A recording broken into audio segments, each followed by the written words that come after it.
అంటే మీరు డాక్టర్ కావడానికి బీజము ఏ తరగతిలో ఉన్నప్పుడు పడింది?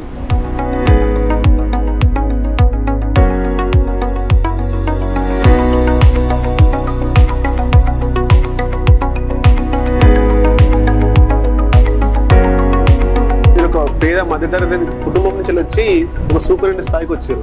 అంటే ఇప్పుడు డాక్టర్ కావాలనుకునేటువంటి పిల్లలకు, స్టూడెంట్స్కు, అంటే మధ్యతరగతి స్టూడెంట్స్కి అంటే పెద్ద పోటీ ప్రపంచం, డబ్బులు పెట్టి చదివితేనే డాక్టర్ అవుతారు అనేటువంటి ఒక ఊహా ప్రపంచంలో ఉన్నారు.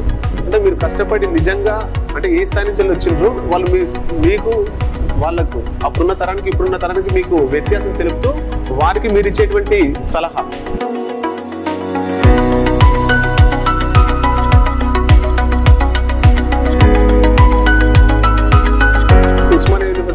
హాస్పిటల్ని కొత్త భవనాలు కట్టి మార్చుతామని చెప్పేసి అన్నారు.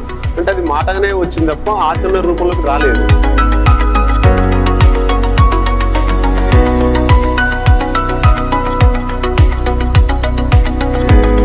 అంటే ఇక్కడ హెల్త్ మినిస్టర్ ఇంతకుముందు ఈటల రాజేందర్ ఉన్నప్పుడు సౌకర్యాలు ఎలా ఉండే, ఇప్పుడు ఎలా సౌకర్యాలు ఉన్నాయి?